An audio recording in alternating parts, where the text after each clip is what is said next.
ಮತ್ತೆ ಯುದ್ಧದ ಯುಗಕ್ಕೆ ಜಗತ್ತು 10 ವರ್ಷದಲ್ಲಿ ಕಾದಿದೆ 10 ಭಾರಿ ಸಂಘರ್ಷ.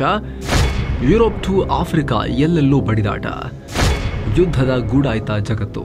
ರಷ್ಯಾ ಯುಕ್ರೇನ್ ಕದನದ ಟೈಮ್ನಲ್ಲಿ PM ನರೇಂದ್ರ ಮೋದಿ ಒಂದು ಹೇಳಿಕೆಯನ್ನು ಕೊಟ್ಟರು. ಇದು ಯುದ್ಧದ ಸಮಯ ಅಲ್ಲ ಅಂತ ಹೇಳಿದ್ರು. ಆದರೆ ಮೋದಿ ಅವ್ರಿಗೆ ಹಂಗನ್ಸಿದೆ ಅಷ್ಟೇ. ಬಟ್ ಜಗತ್ತಲ್ಲಿ ಯುದ್ಧವೋ ಯುದ್ಧ.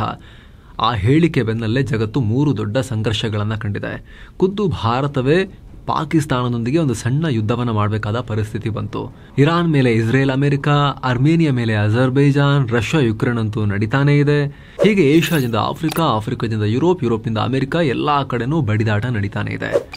ಮಿಸೈಲ್ ದಾಳಿ, ಡ್ರೋನ್ ದಾಳಿ ಅನ್ನೋದು ಮಾಮೂಲಿ ಆಗಿ ಹೋಗ್ತಾ ಇದೆ. ಹಾಗಿದ್ರೆ ಮತ್ತೆ ಜಗತ್ತು ಯುದ್ಧದ ಯುಗಕ್ಕೆ ತಿರುಗ್ತಾ ಇದೆಯಾ? 30-40ರ ದಶಕ ಮತ್ತೆ ಮರುಕಳಿಸ್ತಾ ಇದೆಯಾ?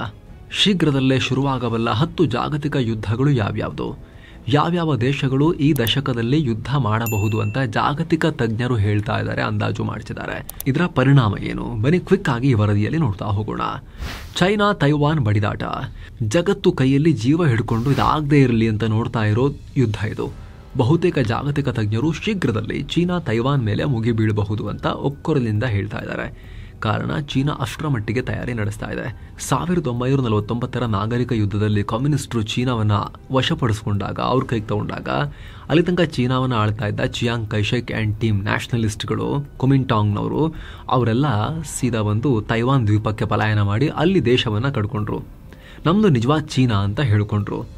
ಅದೇ ತೈವಾನ್. ಆದರೆ ಕಮ್ಯುನಿಸ್ಟ್ ಚೀನಾ ನಂದು ನಿಜವಾದ ಚೀನಾ, ಆ ತೈವಾನ್ ಅನ್ನೋ ದ್ವೀಪ ಈ ಚೀನಾದ ಭಾಗ ಅಂತ ಭಾವಿಸುತ್ತೆ ಇವತ್ತಿಗೂ ಕೂಡ. ಆ ತೈವಾನನ್ನು ವಾಪಸ್ ಸೇರಿಸ್ಕೊಳ್ಳೋದು, ಅಖಂಡ ಚೀನಾವನ್ನು ಮರುಸೃಷ್ಟಿ ಮಾಡೋದು ನಮ್ಮ ಮುಖ್ಯ ಅಜೆಂಡಾ ಅಂತ ಕಮ್ಯುನಿಸ್ಟರು ಭಾವಿಸಿದ್ದಾರೆ. ಶಿ ಜಿನ್ಪಿಂಗ್ ತಮ್ಮ ಪರಮ ಗುರಿ ಮಾಡಿಕೊಂಡಿದ್ದಾರೆ. ಹೀಗಾಗಿ ಹಲವು ವರ್ಷಗಳಿಂದ ಚೀನಾ ತೈವಾನನ್ನು ನುಂಗೋಕೆ ತಯಾರಿ ನಡೆಸ್ತಾ ಇದೆ. ಇತ್ತೀಚೆಗೆ ಚೀನಾ ಶುಚಾವ್ ಅನ್ನೋ ವಿಶೇಷ ನೀರಿನ ಸೇತುವೆಯನ್ನು ಅಭಿವೃದ್ಧಿಪಡಿಸಿತ್ತು. ಹಡಗಿನಿಂದ ಡಿಪ್ಲಾಯ್ ಮಾಡಬಹುದಾದ ಈ ವಸ್ತುಗಳು ಹಡಗು ಮತ್ತು ಭೂಭಾಗದ ನಡುವೆ ಸೇತುವೆ ರೀತಿ ನಿಂತ್ಕೊಳ್ತವೆ. ಅನೇಕ ತಜ್ಞರು ದ್ವೀಪ ರಾಷ್ಟ್ರ ತೈವಾನ್ಗೆ ನುಗ್ಗೋಕಾಗಿಯೇ ಚೀನಾ ಈ ತರಹದ ಮಿಲಿಟರಿ ಸೌಕರ್ಯಗಳನ್ನು ನಿರ್ಮಾಣ ಮಾಡ್ತಿದೆ ಅಂತ ಹೇಳ್ತಿದ್ದಾರೆ. ಅಷ್ಟೇ ಅಲ್ಲ, ಚೀನಾ ಆಂಫಿಬಿಯಸ್ ಫೋರ್ಸಸ್ನ ಕೂಡ ಕಟ್ತಾ ಇದ್ದಾರೆ. ಅಂದರೆ ನೀರು ಮತ್ತು ಭೂಮಿ ಎರಡರಲ್ಲೂ ಕಾದಾಡಬಲ್ಲ ಬಲಿಷ್ಠ ಉಭಯಚರ ಪಡೆಯನ್ನು ಕಟ್ತಾ ಇದ್ದಾರೆ. ಇದು ಕೂಡ ತೈವಾನ್ನ ಜೌಗು ಪ್ರದೇಶದಲ್ಲಿ ಕಾದಾಡೋಕೆ ಅಂತ ಹೇಳಲಾಗ್ತಿದೆ. ಜೊತೆಗೆ ತೈವಾನ್ ಸುತ್ತ ಚೀನಿ ಮಿಲಿಟರಿ ಡ್ರಿಲ್ಗಳು ಜೋರಾಗ್ತಿವೆ. ಕೇವಲ 2023ರಲ್ಲೇ 120 ಸಲ ಲೈವ್ ಫೈರ್ ಅಂದರೆ ಯುದ್ಧ ವಿಮಾನ, ಯುದ್ಧ ನೌಕೆಗಳ ಸಮೇತ ಸಜೀವ ಶಸ್ತ್ರಾಭ್ಯಾಸವನ್ನು ಚೀನಾ ನಡೆಸಿ ತೈವಾನ್ಗೆ ಹೆದರಿಸೋ ಪ್ರಯತ್ನ ನಡೆಸಿದೆ. ಜೊತೆಗೆ ಸ್ನೇಹಿತರೆ, 2028ರ ವೇಳೆಗೆ ಅವರ ಲೇಟೆಸ್ಟ್ ಟರ್ಮ್ ಕೂಡ ಎಂಡ್ ಆಗ್ತಾ ಇದೆ. ಅವರು ಕಾನ್ಸ್ಟಿಟ್ಯೂಷನಲ್ಲಿ ಚೇಂಜಸ್ ಅನ್ನ ಮಾಡ್ಕೊಂಡಿದ್ದಾರೆ. ಚೀನಾದಲ್ಲಿ ಅವರ ಜೀವನ ಪರ್ಯಂತ ಅಧ್ಯಕ್ಷರಾಗಿರ್ಬೋದು ಅನ್ನೋ ರೀತಿಯಲ್ಲಿ 2 ಬಾರಿಗೆ ಮಾತ್ರ ಅವರು ಅಧ್ಯಕ್ಷರಾಗೋ ಅವಕಾಶ ಇತ್ತು, ಅದನ್ನು ಚೇಂಜ್ ಮಾಡ್ಕೊಂಡಿದ್ದಾರೆ. ಅವರು ಜೀವನ ಪರ್ಯಂತ ಮತ್ತೆ ಅಧ್ಯಕ್ಷರಾಗೋ ರೀತಿಯಲ್ಲಿ ಬದಲಾವಣೆಗಳನ್ನು ಮಾಡ್ಕೊಂಡಿದ್ದಾರೆ.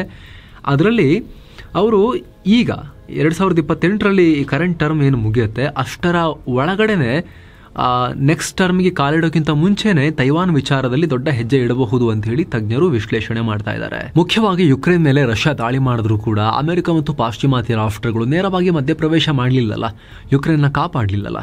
ಹಾಗಾಗಿ ಚೀನಾಗ ಉತ್ಸಾಹ ಬಂದಿದೆ. ಟ್ರಂಪ್ ಬಂದ್ಮೇಲೆ ಅಮೆರಿಕ ವಿಶ್ವದ ದೊಡ್ಡಣ್ಣನ ಥರ ಏನು ಬಿಹೇವ್ ಮಾಡಲ್ಲ. ರಷ್ಯಾ ಯುಕ್ರೇನ್ ನುಂಗಿದ್ರು ಕೂಡ ಏನು ಮಾಡಲಿಲ್ಲ. ಇಸ್ರೇಲ್ ಕೂಡ ಇರಾನ್ಗೆ ಮನಸೋ ಇಚ್ಛೆ ಹೊಡಿತು. ಅವರು ಕೂಡ ಕೆನಡಾವನ್ನು ಅಮೆರಿಕಕ್ಕೆ ಸೇರಿಸಬೇಕು, ಆಮೇಲೆ ಗ್ರೀನ್ಲ್ಯಾಂಡ್ ಆ ದ್ವೀಪ ನಮಗೆ ಕೊಡಿ ಅಂತ ಡೆನ್ಮಾರ್ಕ್ ಹತ್ರ ಕೇಳ್ತಿರೋದು, ಹಾಗೆ ಪನಾಮ ಕಾಲುವೆ ನಾವು ತಗೊಳ್ತೀವಿ ಅಂತ ಹೇಳ್ತಿರೋದು, ಇದೆಲ್ಲ ನೋಡ್ತಿದ್ದಾಗ ಓಕೆ, ಬಲಿಷ್ಠರು ಚಿಕ್ಕ ಪುಟ್ಟ ಪ್ರಾಬ್ಲಮ್ ಇದ್ರೆ ಅವುಗಳನ್ನು ನುಂಗುಬಿಟ್ಟು ಸರಿ ಮಾಡ್ಕೊಳ್ಬೋದು ಅನ್ನೋ ಥರದಲ್ಲಿ ಜಗತ್ತು ಹೊರಳ್ತಾ ಇದೆ ಅಂತ ಹೇಳಿ ಜಿನ್ಪಿಂಗ್ ಮತ್ತು ಚೀನಾ ಕೂಡ ಯೋಚನೆ ಮಾಡ್ತಿದ್ದಾರೆ. ಸೊ ಇದು ರೈಟ್ ಟೈಮ್. ನಾವು ತೈವಾನನ್ನು ನಮಗೆ ಸೇರಿಸ್ಕೊಂಡ್ರೆ ಟ್ರಂಪ್ಗಾಗಲಿ ಅಮೆರಿಕಾಗಲಿ ಅಥವಾ ಜಗತ್ತಿನ ಬೇರೆ ರಾಷ್ಟ್ರಗಳಿಗಾಗಲಿ ಅಷ್ಟೊಂದು ತಲೆ ಕೆಡಿಸ್ಕೊಳ್ಳೋ ಸಿಚುವೇಶನ್ ಇಲ್ಲ. ಎಲ್ಲ ಅವ್ರವ್ರದ್ರಲ್ಲೇ ಬ್ಯುಸಿ ಆಗಿದ್ದಾರೆ ಅನ್ನೋ ಲೆಕ್ಕಾಚಾರದಲ್ಲಿ ಜಿನ್ಪಿಂಗ್ ಇದ್ದಂಗೆ ಕಾಣಿಸ್ತಾ ಇದೆ. ಅದಕ್ಕೆ ಪೂರಕವಾಗಿ ಅಮೆರಿಕದ ಇಂಡೋ ಪೆಸಿಫಿಕ್ ಕಮಾಂಡ್ನ ಮುಖ್ಯಸ್ಥ ಫಿಲಿಪ್ ಡೇವಿಡ್ಸನ್ ಕೂಡ 2027ರ ವೇಳೆಗೆ ಚೀನಾ ತೈವಾನ್ ಮೇಲೆ ದಾಳಿ ಮಾಡಬಹುದು ಅಂತ ಹೇಳಿದರು. ಹೀಗಾಗಿ ಶೀಘ್ರದಲ್ಲಿ ಜಗತ್ತು ಚೀನಾ ತೈವಾನ್ ಸಂಘರ್ಷವನ್ನು ನೋಡೋ ಸಾಧ್ಯತೆ ಇರುತ್ತೆ. ಹಾಗೇನಾದರೂ ಆದರೆ ಜಗತ್ತು ಕಂಡು ಕೇಳರಿಯದ ತಿರುವುಗಳಿಗೆ ಸಾಕ್ಷಿಯಾಗಬೇಕಾಗ್ಬೋದು. ಯಾಕಂದರೆ ಯುಕ್ರೇನ್ ವಿಚಾರದಲ್ಲಿ ಅಮೆರಿಕ ಸುಮ್ಮನಿದ್ರು, ತೈವಾನ್ ವಿಚಾರದಲ್ಲಿ ಸುಮ್ಮನಿರೋದು ಸ್ವಲ್ಪ ಕಷ್ಟನೇ. ಟ್ರಂಪ್ ಮಿಡಲ್ ಈಸ್ಟ್ಗಿಂತ ತೈವಾನ್ನ ತಮ್ಮ ಸೆಕ್ಯುರಿಟಿಯ ಮುಖ್ಯ ಝೋನ್ ಅಂತ ಹೇಳಿ ಗುರುತಿಸಿದ್ದಾರೆ. ಚೀನಾ ಅಂದರೆ ಕಿಡಿಕಾರ್ತಾರೆ. ಹೀಗಿರುವಾಗ ಚೀನಾ ಏನಾದರೂ ತೈವಾನ್ ಮೇಲೆ ದಾಳಿ ಮಾಡೋಕೆ ಮುಂದಾದರೆ ಅಮೆರಿಕ ಏನು ಮಾಡಬಹುದು? ತೈವಾನ್ ರಕ್ಷಣೆಗೆ ಏನಾದರೂ ಕೂಡ ಅಮೆರಿಕ ನೇರವಾಗಿ ಎಂಟರ್ ಆಗುತ್ತಾ? ಎರಡು ಬಲಿಷ್ಠ ಶಕ್ತಿಗಳು ಯುದ್ಧ ಕೇಳಿದ್ರೆ ಜಗತ್ತಿನ ಆರ್ಥಿಕತೆ ಮೇಲೆ ಏನು ಪರಿಣಾಮ ಆಗುತ್ತೆ? ಈ ರೀತಿಯ ಪ್ರಶ್ನೆಗಳೆಲ್ಲ ಇದಾವೆ. ಇನ್ನು ಸ್ನೇಹಿತರೆ, ವರದಿಯಲ್ಲಿ ಮುಂದುವರಿಯುವ ಮುನ್ನ ಕಾಶಿ ಅಯೋಧ್ಯೆಗೆ 7 ಸ್ಯಾಂಡ್ಸ್ ಟೂರಿಸಂ ಕಂಪನಿ ಮತ್ತೊಂದು ಟ್ರಿಪ್ ಆಯೋಜನೆ ಮಾಡಿದೆ. ಆಫರ್ ಪ್ರೈಸ್ ಕೇವಲ 36,500. Kashi Ayodhya Triveni Sangam Gaya Bodh Gaya 4 night 5 days trip. ಇದು ಪ್ಯಾಕೇಜ್ ನಲ್ಲಿ flight tickets, 3 star hotel stay, all meals, ದೇವರ ದರ್ಶನ, AC transport, boating, auto charges, 24/7 Kannada tour manager ಸೌಲಭ್ಯ, ಹಿರಿಯ ನಾಗರಿಕರಿಗೆ ವಿಶೇಷವಾದ ಕೇರ್ ಎಲ್ಲ ಇರುತ್ತೆ. ಹೊರಡೋ ದಿನ 17 ಜುಲೈ 2025. ಕೆಲವೇ ಸೀಟುಗಳು ಲಭ್ಯ. ಆಸಕ್ತರು ಈ ನಂಬರ್ಗೆ ಕಾಲ್ ಮಾಡಿ ನಿಮ್ಮ ಸೀಟನ್ನ ಕೂಡ ಬುಕ್ ಮಾಡಿ. ಬನ್ನಿ ಈಗ ವರದಿಯಲ್ಲಿ ಮುಂದುವರಿಯೋಣ. ಇದಕ್ಕೆ ಸಂಬಂಧಪಟ್ಟಂತೆ ನಾವು ಈ ಹಿಂದೆ ಚೀನಾ ಹೇಗೆ ಯುದ್ಧಕ್ಕೆ ರೆಡಿ ಆಗ್ತಾ ಇದೆ ಅಂತ ವಿಸ್ತೃತವಾಗಿ ಈ ವರದಿಯಲ್ಲಿ ಮಾಹಿತಿಯನ್ನು ಕೊಟ್ಟಿದ್ದೀವಿ. ಇದನ್ನು ನೋಡಿದ್ರೆ ನಿಮಗೆ ಫುಲ್ ಕ್ಲಾರಿಟಿ ಸಿಗುತ್ತೆ. ಈ ವಿಡಿಯೋ ಎಂಡ್ ನಲ್ಲಿ ಅದನ್ನ ಸ್ಕ್ರೀನ್ ಮೇಲೆ ತರ್ತೀವಿ. ನೀವು ಕ್ಲಿಕ್ ಮಾಡೋ ಮೂಲಕ ಆ ವಿಡಿಯೋಗೆ ಜಂಪ್ ಆಗಬಹುದು. ನೆಕ್ಸ್ಟ್, ಉತ್ತರ ಕೊರಿಯಾ ವರ್ಸಸ್ ದಕ್ಷಿಣ ಕೊರಿಯಾ. ಈ ಸಂಘರ್ಷ ಕೂಡ ಹಲವು ವರ್ಷಗಳಿಂದ ಕುದಿತಾ ಇದೆ. ಕೊರಿಯನ್ ಪೆನಿನ್ಸುಲಾನ ವಿಶ್ವದ ಅತ್ಯಂತ ಅಪಾಯಕಾರಿ ಫ್ಲಾಶ್ ಪಾಯಿಂಟ್ಗಳಲ್ಲಿ ಒಂದು ಅಂತ ಗುರುತಿಸ್ತಾರೆ. ಫ್ಲಾಶ್ ಪಾಯಿಂಟ್ ಅಂದ್ರೇನು? ಬೆಂಕಿ ಹೊತ್ಕೊಳ್ಳೋಕೆ ಬೇಕಾಗಿರೋ ಅತ್ಯಂತ ಕಮ್ಮಿ ತಾಪಮಾನ. ಅದೇ ರೀತಿ ಸ್ವಲ್ಪ ಕಿಡಿತಾಗಿದ್ರೆ ಸಾಕು, ಕೊರಿಯಾ ಕೂಡ ಹೊತ್ತಿ ಉರಿಯುತ್ತೆ. ಶೀತಲ ಸಮರದಲ್ಲಿ ಅಮೆರಿಕ ಬಣ, ಸೋವಿಯತ್ ಬಣ ಅಂತ ಇಬ್ರು ದಾಯಾದಿಗಳು ಬೇರೆಯಾದ್ರು. ಆದರೆ ಒಬ್ಬರನ್ನೊಬ್ಬರು ಆಕ್ರಮಿಸಿ ಅಖಂಡ ಕೊರಿಯಾ ನಿರ್ಮಿಸಬೇಕು ಅನ್ನೋದು ಇಬ್ಬರದ್ದು ಕನಸು. ಅದರಲ್ಲೂ ಉತ್ತರ ಕೊರಿಯಾದ ಕಿಮ್ ಕುಟುಂಬಕ್ಕೆ ಇದು ಅಸ್ತಿತ್ವದ ಪ್ರಶ್ನೆ. ಯಾಕಂದರೆ ಕಿಮ್ ಕುಟುಂಬ ತನ್ನ ಜನರ ಮೇಲೆ ದಬ್ಬಾಳಿಕೆ ನಡೆಸೋಕೆ ದಕ್ಷಿಣ ಕೊರಿಯಾನ ತೋರಿಸುತ್ತೆ. ಹೊರಗಿನ ಅಪಾಯ ತೋರಿಸಿ ಒಳಗಿನ ದಬ್ಬಾಳಿಕೆಯನ್ನ ಸಮರ್ಥಿಸಿಕೊಳ್ತಾರೆ. ಹೀಗಾಗಿ ದಕ್ಷಿಣ ಕೊರಿಯಾ ಮೇಲೆ ಮುಗಿ ಬೀಳೋದು ಕಿಮ್ಗೆ ಅನಿವಾರ್ಯ. ಮತ್ತೊಂದು ಕಡೆ ಆರ್ಥಿಕವಾಗಿ ಅಭಿವೃದ್ಧಿಯಾಗಿರೋ ದಕ್ಷಿಣ ಕೊರಿಯಾಗೆ ಉತ್ತರ ಕೊರಿಯಾ ಒಂಥರ security threat, major security threat ಅವರಿಗೆ. ಎಷ್ಟು ದಿನ ಅಮೆರಿಕ ರಕ್ಷಣೆ ಕೊಡುತ್ತೆ ಅನ್ನೋ ನಂಬಿಕೆಯಲ್ಲಿ ಬದುಕ್ತಾ ಇದ್ರು. ಆದ್ರೀಗ ಟ್ರಂಪ್ ವರ್ತನೆ ನೋಡ್ತಾ ಇದ್ರೆ ಅಮೆರಿಕವನ್ನ ನಂಬೋ ಪರಿಸ್ಥಿತಿಯಲ್ಲಿ ಯುರೋಪಿನ ಮಿತ್ರರೇ ಇಲ್ಲ. ಹೀಗಾಗಿ ದಕ್ಷಿಣ ಕೊರಿಯಾ ನಮ್ಮ ರಕ್ಷಣೆ ನಾವು ಮಾಡ್ಕೊಳ್ಳೋಣ, ಅಣ್ವಸ್ತ್ರ ಮಾಡ್ಕೊಳ್ಳೋಣ ಅಂತ ಹೇಳ್ತಿದ್ದಾರೆ. ಒಂದು ವೇಳೆ ದಕ್ಷಿಣ ಕೊರಿಯಾ ಅಣ್ವಸ್ತ್ರ ರಾಷ್ಟ್ರ ಆಗೋಕೇನಾದರೂ ಬಿಟ್ರೆ ಕಿಮ್ ಕನಸು ಈಡೇರಲ್ಲ. ಹೀಗಾಗಿ ಮಿಲಿಟರಿ ಸ್ಟ್ರಾಂಗ್ ಇರುವಾಗಲೇ ಮುಗಿ ಬೀಳೋಣ ಅಂತ ಉತ್ತರ ಕೊರಿಯಾ ಯುದ್ಧ ಸಾರುತ್ತಾ ಅನ್ನೋ ಆತಂಕ ಇದೆ. ಉತ್ತರ ಕೊರಿಯಾದ ಸಾಲು ಸಾಲು ಕ್ಷಿಪಣಿ ಪರೀಕ್ಷೆ, ಸೇನಾ ನಡವಳಿಕೆಗಳು ಇದನ್ನೇ ಸೂಚಿಸ್ತಾ ಇವೆ. ಡೊನಾಲ್ಡ್ ಟ್ರಂಪ್ ಅಂತೂ ಕಿಮ್ ಜಾಂಗ್ ಉನ್ ಜೊತೆಗೂ ಶೇಕ್ ಹ್ಯಾಂಡ್ ಮಾಡಿ ಬಂದಿದ್ದಾರೆ. ಹೋಗಿ ಮೀಟ್ ಆಗಿನೇ ಬಂದಿದ್ದಾರೆ. ಬಫರ್ ಝೋನ್ ನಲ್ಲಿ ಹೋಗಿ ದಕ್ಷಿಣ ಕೊರಿಯಾ ಮತ್ತು ಉತ್ತರ ಕೊರಿಯಾ ನಡುವೆ DMZ ಅಂತಿದೆ, ಅಂದ್ರೆ ಡಿಮಿಲಿಟರೈಸ್ಡ್ ಝೋನ್ ಅಂತ. ಅಲ್ಲಿ ಹೋಗಿ ಕಿಮ್ ಜಾಂಗ್ ಉನ್ನ ಮೀಟ್ ಆಗಿ ಬಹಳ ಚೆನ್ನಾಗಿ ಮಾತಾಡಿಸಿ ಶೇಕ್ ಹ್ಯಾಂಡ್ ಎಲ್ಲ ಮಾಡಿ ಬಂದಿದ್ದಾರೆ. ಯಾವಾಗ? ತಮ್ಮ ಮೊದಲ ಟರ್ಮ್ ನಲ್ಲಿ. ರೀಸೆಂಟ್ ಆಗೂ ಕೂಡ ಆ ಭಾಗದ ತಮ್ಮ ಸೈನಿಕರೊಂದಿಗೆ ಅವರು ವಿಡಿಯೋ ಕಾನ್ಫರೆನ್ಸ್ ನಲ್ಲಿ ಮಾತನಾಡ್ತಿದ್ದಾಗ how is Kim Jong Un doing ಅಂತ ಕೇಳಿದ್ರು. ಕಿಮ್ ಜಾಂಗ್ ಉನ್ ಏನ್ ಮಾಡ್ತಿದ್ದಾನೆ, ಚೆನ್ನಾಗಿದ್ದಾರಾ ಅಂತ ಕೇಳಿದ್ರು. ಹೀಗಾಗಿ ದಕ್ಷಿಣ ಕೊರಿಯಾ ಉತ್ತರ ಕೊರಿಯಾ ಸಂಘರ್ಷ ನಡೆದ್ರೆ ಅಗೇನ್ ಅಮೆರಿಕ ಬಂದು ಕಾಪಾಡಲಿಲ್ಲ ಅಂದ್ರೆ ಸೌತ್ ಕೊರಿಯಾಗೆ ತುಂಬಾ ಕಷ್ಟ ಆಗುತ್ತೆ. ನಾರ್ತ್ ಕೊರಿಯಾ ಹತ್ರ ಅಣ್ವಸ್ತ್ರ ಇದೆ, ಸೌತ್ ಕೊರಿಯಾ ಹತ್ರ ಇಲ್ಲ. ಹಾಗಾಗಿ ಆ ಕಡೆ ಕೂಡ ಜಗತ್ತು ಕಣ್ಣಿಟ್ಟು ನೋಡ್ತಾ ಇದೆ. ಟರ್ಕಿ ವರ್ಸಸ್ ಗ್ರೀಸ್, ಸೈಪ್ರಸ್ಗಾಗಿ ಕಾದಾಟ.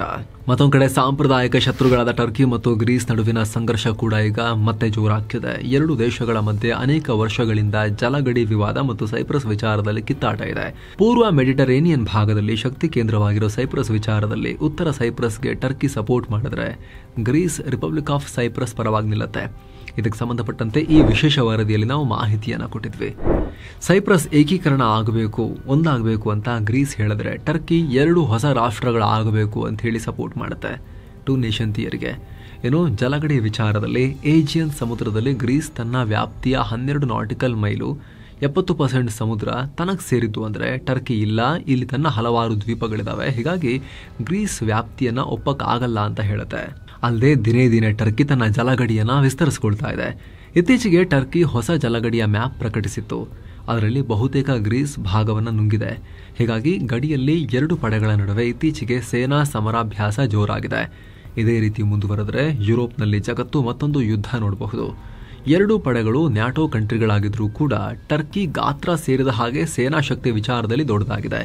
ಟರ್ಕಿ ಬಳಿ 4.5 ಲಕ್ಷ ಸೈನಿಕರಿದ್ರೆ ಗ್ರೀಸ್ ಬಳಿ 1.42 ಲಕ್ಷ ಸೈನಿಕರು ಮಾತ್ರ ಇದ್ದಾರೆ. ಹೀಗೆ ನೇವಿ, ಏರ್ಫೋರ್ಸ್, ಯುದ್ಧ ಟ್ಯಾಂಕ್ ಎಲ್ಲ ವಿಚಾರದಲ್ಲೂ ಟರ್ಕಿ ದೊಡ್ಡದೇ ಇದೆ. ಸುಡಾನ್ ವರ್ಸಸ್ ದಕ್ಷಿಣ ಸುಡಾನ್. ಮತ್ತೊಂದು ಕಡೆ ಈಶಾನ್ಯ ಆಫ್ರಿಕಾದ ಸುಡಾನ್ ಮತ್ತು ದಕ್ಷಿಣ ಸುಡಾನ್ ನಡುವೆ ಕೂಡ ಸಂಘರ್ಷ ಹೆಚ್ಚಾಗುವ ವಾತಾವರಣ ಇದೆ. 2011ರಲ್ಲಿ ದಕ್ಷಿಣ ಸುಡಾನ್ ನಿಂದ ಬೇರ್ಪಟ್ಟಿತ್ತು. ಆದರೆ 2023ರಿಂದ ಸುಡಾನ್ನಲ್ಲಿ ಅಧಿಕಾರಕ್ಕಾಗಿ ಸೇನಾ ಸಂಘರ್ಷ ನಡೀತಾ ಇದೆ. ಜನರಲ್ ಅಬ್ದೆಲ್ ಫತಹ್ ಅಲ್ ಬುರ್ಹನ್ ನೇತೃತ್ವದ ಸುಡಾನ್ ಸಶಸ್ತ್ರ ಪಡೆ SAF ಹಾಗೂ ಪ್ಯಾರಾಮಿಲಿಟರಿ ರ್ಯಾಪಿಡ್ ಫೋರ್ಸ್ RSF ನಡುವೆ ಭಾರಿ ಕಾದಾಟ ನಡೀತಾ ಇದೆ. ಇಲ್ಲಿವರೆಗೂ ಈ ಕಾಳಗದಲ್ಲಿ 1.5 ಲಕ್ಷಕ್ಕೂ ಅಧಿಕ ಜನ ಪ್ರಾಣವನ್ನ ಕಳ್ಕೊಂಡಿದ್ದಾರೆ. ಲಕ್ಷಾಂತರ ಜನ ಸಾವಿನ ದವಡೆಯಿಂದ ಪಾರಾಗೋಕೆ ಬೇರೆ ಕಡೆಗೆ ಸ್ಥಳಾಂತರ ಆಗ್ತಿದ್ದಾರೆ. ಆದರೆ ಸಮಸ್ಯೆ ಅಂದರೆ ದಕ್ಷಿಣ ಸುಡಾನ್ ಪ್ಯಾರಾಮಿಲಿಟರಿ ಪಡೆ RSFಗೆ ಆಶ್ರಯ ಕೊಡುತ್ತೆ. RSF ದಕ್ಷಿಣ ಸುಡಾನ್ ಗಡಿ ಭಾಗದಿಂದ ಆಪರೇಟ್ ಆಗುತ್ತೆ. ಹೀಗಾಗಿ ಸುಡಾನ್ನ ಆಡಳಿತ ದಕ್ಷಿಣ ಸುಡಾನ್ಗೆ RSFಗೆ ಕೊಡ್ತಾ ಇರೋ ಬೆಂಬಲ ನಿಲ್ಲಿಸಿಲ್ಲ ಅಂದ್ರೆ ನಾವು ನಿಮ್ಮ ತೈಲವನ್ನ ಟಾರ್ಗೆಟ್ ಮಾಡ್ತೀವಿ, ನೀವು ತೈಲ ಎಕ್ಸ್ಪೋರ್ಟ್ ಮಾಡಕ್ ಬಿಡಲ್ಲ ಅಂತ ಬೆದರಿಕೆ ಹೊಡ್ತಾ ಇದೆ. ದಕ್ಷಿಣ ಸುಡಾನ್ಗೆ ತೈಲವೇ ಮುಖ್ಯ ಆಧಾರ. 90% ಆರ್ಥಿಕತೆ ತೈಲ ದುಡ್ಡಿಂದಲೇ ನಡಿಬೇಕು. ಆದರೆ ಇದನ್ನು ಸಾಗಿಸೋಕೆ ಸುಡಾನ್ನ ಬಂದರುಗಳು ಬೇಕು. ಈಗ ದಕ್ಷಿಣ ಸುಡಾನ್ RSFಗೆ ಬೆಂಬಲ ಕೊಡ್ತಿರೋದ್ರಿಂದ ಸುಡಾನ್ ತೈಲ ಕಳಿಸೋಕೆ ಬಿಡಲ್ಲ ಅಂತ ಇದೆ. ಹೀಗಾಗಿ ಶೀಘ್ರದಲ್ಲೇ 2 ರಾಷ್ಟ್ರಗಳು ಯುದ್ಧಕ್ಕಿಳಿಯೋ ಸಾಧ್ಯತೆ ಇದೆ. ಮ್ಯಾನ್ಮಾರ್ ಇರೋ ಪಕ್ಕದ ಮ್ಯಾನ್ಮಾರ್ನಲ್ಲಿ ಸೇನಾ ಸರ್ಕಾರ ಹಾಗೂ ರೆಬೆಲ್ ಗುಂಪುಗಳ ನಡುವೆ ಯುದ್ಧ ಆಲ್ರೆಡಿ ನಡೀತಾ ಇದೆ. ಮ್ಯಾನ್ಮಾರ್ನಲ್ಲಿ 2021ರಲ್ಲಿ ಹುಂತಾ ಸೇನಾ ಸರ್ಕಾರ ಅಧಿಕಾರಕ್ಕೆ ಬಂದಾಗಿನಿಂದ ಅದರ ವಿರುದ್ಧ ರೆಬೆಲ್ ಗುಂಪುಗಳು ದಂಗೆ ಎತ್ತಿವೆ. ಪರಿಣಾಮ 6,600ಕ್ಕೂ ಅಧಿಕ ಜನ ಮೃತಪಟ್ಟಿದ್ದಾರೆ. 22,000 ಜನರನ್ನ ಸರ್ಕಾರ ಬಂಧಿಸಿದೆ. ಅತ್ತ ದೇಶದೊಳಗಿನ ರೆಬೆಲ್ ಗುಂಪುಗಳೆಲ್ಲ ಒಗ್ಗಟ್ಟು ಪ್ರದರ್ಶಿಸಿ ದಾಳಿ ಮಾಡಿದಾಗ ಹುಂತಾ ಸರ್ಕಾರ ಸ್ವಲ್ಪ ವೀಕ್ ಆಗಿದ್ರು. ಆದರೆ ರಷ್ಯಾ ಚೀನಾ ಸಪೋರ್ಟ್ನಿಂದ ಚೇತರಿಸಿಕೊಳ್ತಿದ್ದಾರೆ. ಇನ್ನು ಭಾರತ ಕೂಡ ಡೆಮಾಕ್ರಸಿ ಬಗ್ಗೆ ಬಹಳ ಚೆನ್ನಾಗಿ ಮಾತಾಡೋ ಭಾರತ ಕೂಡ ಮ್ಯಾನ್ಮಾರ್ನಲ್ಲಿ ಸೇನೆಯೊಂದಿಗೆ ಬಹಳ ಚೆನ್ನಾಗಿದೆ. ಡೆಮೋಕ್ರಸಿನ ಕಿತ್ತು ಬಿಸಾಕಿ ಸೇನೆ ಅಧಿಕಾರವನ್ನು ಕೈ ತಗೊಂಡ್ರೂ ಕೂಡ ಭಾರತ ಅದರ ವಿರುದ್ಧ ಏನು ಜಾಸ್ತಿ ಮಾತಾಡೋಕೆ ಹೋಗಲ್ಲ. ಯಾಕಂದ್ರೆ ಮ್ಯಾನ್ಮಾರ್ ಸೇನೆಯೊಂದಿಗೆ ಭಾರತಕ್ಕೆ ಒಳ್ಳೆ ಸಂಬಂಧ ಇದೆ. ಇನ್ನು ಕಳೆದ ಮಾರ್ಚ್ನಲ್ಲಿ ಭೂಕಂಪ ಉಂಟಾಗಿ ಸುಮಾರು 3,700 ಜನ ಅಲ್ಲಿ ಮೃತಪಟ್ಟಿದ್ರು. ಹಾಗಾಗಿ ಯುದ್ಧದ ಉದ್ವಿಗ್ನತೆ ಕೊಂಚ ಕಮ್ಮಿಯಾಗಿ ಸದ್ಯ ಜೂನ್ 30ರವರೆಗೆ ತಾತ್ಕಾಲಿಕ ಕದನ ವಿರಾಮ ಇದೆ. ಆದರೆ ಮತ್ತೆ ಯಾವಾಗ ಹೊಡೆದಾಟ ಶುರು ಮಾಡ್ತಾರೆ ಅಂತ ಹೇಳಕ್ಕಾಗಲ್ಲ. ಅಮೆರಿಕ ಮೆಕ್ಸಿಕೋ ಏನು ಗಡಿ ವಲಸಿಗರು ಆರ್ಥಿಕ ವಿಚಾರದಲ್ಲಿ ಕಿತ್ತಾಡ್ತಿರೋ ಅಮೆರಿಕ ಮೆಕ್ಸಿಕೋ ನೇರ ಯುದ್ಧಕ್ಕಿಳಿಯೋ ಸಾಧ್ಯತೆ ಈ ಕ್ಷಣ ಕಾಣಿಸ್ತಾ ಇಲ್ಲ. ಆದರೆ ಪೂರ್ತಿ ಅಲ್ಲಗಳೆಯಕ್ಕಾಗಲ್ಲ. ಅಮೆರಿಕಾಗೆ ಮೆಕ್ಸಿಕೋದಿಂದ ದೊಡ್ಡ ಪ್ರಮಾಣದಲ್ಲಿ ಅಕ್ರಮವಾಗಿ ಮಾದಕ ವಸ್ತು ಸಾಗಾಣಿಕೆ ಆಗ್ತಾ ಇದೆ ಅಂತ ಟ್ರಂಪ್ ದೊಡ್ಡ ಅಸಮಾಧಾನವನ್ನು ಹೊರ ಹಾಕ್ತಾನೆ ಇದ್ದಾರೆ. ಮೆಕ್ಸಿಕೋ ಮಾದಕ ವಸ್ತುಗಳ ಹಾವಳಿಯಿಂದ ಅಮೆರಿಕದಲ್ಲಿ 2 ವರ್ಷದಲ್ಲಿ 80,000 ಜನ ಪ್ರಾಣ ಕಳ್ಕೊಂಡಿದ್ದಾರೆ. ದೊಡ್ಡ ಪ್ರಮಾಣದ ಅಮೆರಿಕನ್ ಯಂಗ್ಸ್ಟರ್ಸ್ಗಳು ನಶೇಡಿಗಳಾಗಿ ತಿರುಗಾಡ್ತಾ ಇದ್ದಾರೆ. ಹೀಗಾಗಿ ಈ ಮಾದಕ ವಸ್ತು ಜಾಲ ಬೇಯಿಸೋಕೆ ಟ್ರಂಪ್ ತಮ್ಮ ಸೇನೆಯನ್ನ ಮೆಕ್ಸಿಕೋಗೆ ಕಳಿಸೋದಾಗಿ ಪ್ರಸ್ತಾಪ ಇಟ್ಟಿದ್ರು. ಆದರೆ ಇದರಿಂದ ನಮ್ಮ ಸಾರ್ವಭೌಮತ್ವಕ್ಕೆ ಧಕ್ಕೆಯಾಗುತ್ತೆ. ಈ ಬಗ್ಗೆ ನಾವೇ ಸರಿಯಾಗಿ ಕ್ರಮ ತಗೊಳ್ತೀವಿ, ನೀವೇನು ಬರೋದು ಬೇಡ ಅಂತ ಮೆಕ್ಸಿಕೋದ ಅಧ್ಯಕ್ಷೆ ಕ್ಲೌಡಿಯಾ ಶಿನ್ಬಾಮ್ ಹೇಳಿದರು. ಆದರೂ ಮಾದಕ ವಸ್ತು ಸಾಗಣೆ ನಿಂತಿಲ್ಲ. ಸದ್ಯ ಟ್ರಂಪ್ ಮೆಕ್ಸಿಕೋ ಗಡಿಯಲ್ಲಿ 10,000 ನ್ಯಾಷನಲ್ ಗಾರ್ಡ್ಗಳನ್ನು ನೇಮಿಸಿ ಅಮೆರಿಕದ ಭದ್ರತೆಗೆ ಅಂತ ಹೇಳಿ ಇಟ್ಟಿದ್ದಾರೆ. ಆದರೆ ಅಕ್ರಮ ವಲಸಿಗರ ಹಾವಳಿ ಹಿಂಗೆ ಹೆಚ್ಚಾದ್ರೆ, ವಿಶೇಷವಾಗಿ ಮಾದಕ ವಸ್ತುಗಳ ಹಾವಳಿ ಹಿಂಗೆ ಮುಂದುವರೆದ್ರೆ ಟ್ರಂಪ್ ಯಾವಾಗ ಬೇಕಾದರೂ ಮಾದಕ ವಸ್ತು ಘಟಕಗಳ ಮೇಲೆ ಏರ್ ಸ್ಟ್ರೈಕ್ ನಡೆಸಬಹುದು ಮೆಕ್ಸಿಕೋದಲ್ಲಿ ಅಂತ ಹೇಳಲಾಗ್ತಿದೆ. ಆದರೆ ಒಂದು ವೇಳೆ ಮೆಕ್ಸಿಕೋ ಮೇಲೆ ಈ ರೀತಿ ಏಕಪಕ್ಷೀಯವಾಗಿ ಟ್ರಂಪ್ ದಾಳಿ ಮಾಡಿದ್ರೆ ಅವರು ಕೂಡ ಪ್ರತಿದಾಳಿಯನ್ನ ಸ್ವಲ್ಪನಾದರೂ ಎದುರೇಟನ್ನ ಕೊಡಲೇಬೇಕಾದ ಪರಿಸ್ಥಿತಿ ಬರಬಹುದು. ಇದರಿಂದ ಉದ್ವಿಗ್ನ ಪರಿಸ್ಥಿತಿ 2 ರಾಷ್ಟ್ರಗಳ ನಡುವೆ ಉಂಟಾಗಬಹುದು. Russia versus Europe. ಅತ್ತ ಇಡೀ ಯುರೋಪ್ ರಷ್ಯಾ ವಿರುದ್ಧ ಯಾವಾಗ ತಿರುಗಿ ಬೀಳುತ್ತೋ ಅನ್ನೋ ವಾತಾವರಣ ದಿನೇ ದಿನೇ ಜಾಸ್ತಿ ಆಗ್ತಾ ಇದೆ. ಸದ್ಯ ರಷ್ಯಾ ಯುಕ್ರೇನ್ ವಿರುದ್ಧ ಕಾದಾಡ್ತಿದ್ದು ಯುಕ್ರೇನ್ನ ಒಂದೊಂದೇ ಪ್ರದೇಶಗಳನ್ನ ನುಂಗ್ತಾ ಇದೆ. ಡಾನೆಟ್ಸ್ಕ್, ಲುಹಾನ್ಸ್ಕ್ ಕಂಪ್ಲೀಟ್ ಆಗಿ ಅವ್ರ ಕಂಟ್ರೋಲಿಗೆ ಹೋಗಿದೆ. ಅತ್ತ ರಷ್ಯಾ ಜೊತೆಗೆ ಪೂರ್ವ ಗಡಿ ಹಂಚಿಕೊಳ್ಳೋ ಫಿನ್ಲ್ಯಾಂಡ್ 2023ರಲ್ಲಿ ನ್ಯಾಟೋ ಜಾಯಿನ್ ಆಗಿದೆ. ಈಗ ತನ್ನ ಗಡಿಯಲ್ಲಿ 200 ಕಿಲೋಮೀಟರ್ ಫೆನ್ಸ್ ಅಳವಡಿಸಿದೆ.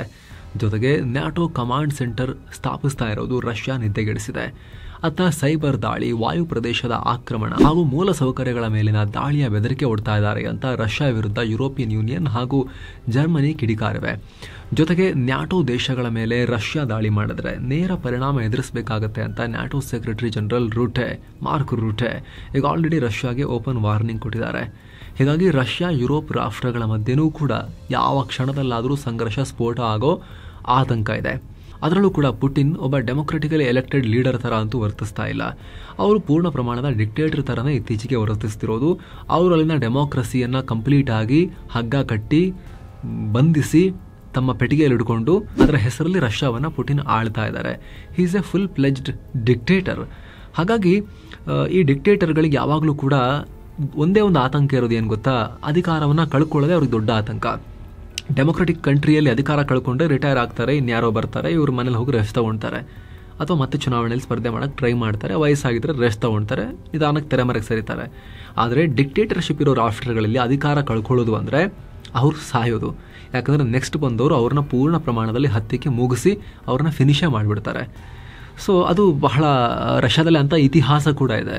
ಕ್ರೂರವಾಗಿ ಹತ್ತಿಕ್ಕಿರೋದು ಅಥವಾ ಮೂಲೆ ಗುಂಪು ಮಾಡಿರೋದು ಅಥವಾ ಅವ್ರನ್ನ ಹಂತ ಹಂತವಾಗಿ ಸವೆಸಿ ಇಲ್ಲ ಅನ್ನೋ ರೀತಿ ಮಾಡಿರೋದು. ಈ ರೀತಿ ಇತಿಹಾಸ ರಷ್ಯಾದಲ್ಲಿ ಮತ್ತು ಎಲ್ಲ ಡಿಕ್ಟೇಟರ್ಶಿಪ್ ಇರೋ ಕಂಟ್ರಿಗಳಲ್ಲಿ ಸಿಗುತ್ತೆ. ಅಧಿಕಾರದ ಬದಲಾವಣೆ ಅಥವಾ ಪೀಸ್ಫುಲ್ ಟ್ರಾನ್ಸಿಷನ್ ಆಫ್ ಪವರ್ ಆ ರಾಷ್ಟ್ರಗಳಲ್ಲಿ ನಡೆಯಲ್ಲ. ಹಾಗಾಗಿ ಇಂಥ ಡಿಕ್ಟೇಟರ್ಗಳ ತಲೆ ಯಾವಾಗ ಹೆಂಗೆ ವರ್ಕ್ ಆಗುತ್ತೆ ಹೇಳೋಕ್ಕಾಗಲ್ಲ. ಕಂಪ್ಲೀಟ್ಲಿ ಸೆಲ್ಫಿಶ್ ಆಗಿ ಅವರು ಬಿಹೇವ್ ಮಾಡೋ ಸಾಧ್ಯತೆ ಇದ್ದೇ ಇರುತ್ತೆ. ಅದರಿಂದ ವೆರಿ ರಿಸ್ಕಿಯಾಗಿ ಆ ರಾಷ್ಟ್ರಗಳು ಬಿಹೇವ್ ಮಾಡ್ತವೆ ಇನ್ನೊಂದು ರಾಷ್ಟ್ರದೊಂದಿಗೆ. Armenia versus Azerbaijan. ಆರ್ಮೇನಿಯಾ ಮತ್ತು ಅಜರ್ಬೈಜಾನ್ ನಡುವೆ ನಗೋರ್ನೋ ಕರಬಾಕ್ ಪ್ರದೇಶಕ್ಕಾಗಿ ಗಲಾಟೆ ನಡೀತಾನೆ ಇರೋದು ನಿಮಗೆಲ್ಲ ಗೊತ್ತಿದೆ. ಬಹಳ ವರ್ಷಗಳಿಂದ ನಡೀತಾನೆ ಇದೆ ಇದು. ಅಲ್ಲಿ ನಗೋರ್ನೋ ಕರಬಾಕ್ ಪ್ರದೇಶದಲ್ಲಿ ಆರ್ಮೇನಿಯಾ ಮೂಲದ ಜನ ಜಾಸ್ತಿ ಇದ್ದಾರೆ, ಆದರೆ ಇದು ಅಜರ್ಬೈಜಾನಿಗೆ ಸೇರಿದ್ದು ಅಂತ ಅಂತಾರಾಷ್ಟ್ರೀಯವಾಗಿ ಎಲ್ಲರೂ ಕೂಡ ಒಪ್ತಾರೆ. ಆದರೆ ಆರ್ಮೇನಿಯಾ ಇದು ನಮಗೆ ಸೇರಿದ್ದು ಅಂಥೇಳಿ ಅವರಿಬ್ಬರ ನಡುವೆ ಫೈಟಿಂಗ್ ನಡೀತಾನೆ ಇದೆ. ಯುದ್ಧನೇ ಆಗ್ತಾ ಇದೆ ನಿರಂತರವಾಗಿ. ಟರ್ಕಿ, ಪಾಕಿಸ್ತಾನ ಅಂತ ರಾಷ್ಟ್ರಗಳು ಅಜರ್ಬೈಜಾನಿಗೆ ಸಪೋರ್ಟ್ ಮಾಡ್ತಾರೆ. ಆರ್ಮೇನಿಯಾಗೆ ಮುಂಚೆ ರಷ್ಯಾ ಸಪೋರ್ಟ್ ಮಾಡ್ತಿತ್ತು, ಈಗ ಭಾರತ ಶಸ್ತ್ರಾಸ್ತ್ರಗಳನ್ನು ಅಲ್ಲಿಗೆ ಎಕ್ಸ್ಪೋರ್ಟ್ ಎಲ್ಲ ಮಾಡ್ತಾ ಇದೆ. ಆದರೆ ಕಳೆದ ಮಾರ್ಚ್ನಲ್ಲಷ್ಟೇ ಎರಡೂ ರಾಷ್ಟ್ರಗಳು ಶಾಂತಿ ಒಪ್ಪಂದವನ್ನು ಮಾಡಿಕೊಂಡಿವೆ. ಇದನ್ನು ಸರಿ ಮಾಡ್ಕೊಳ್ಳೋಣ, ನಿಧಾನಕ್ಕೆ ಒಂದೊಂದೇ ಕ್ರಮ ತಗೊಂಡು ಸರಿ ಮಾಡ್ಕೊಳ್ಳೋಣ ಅಂತ.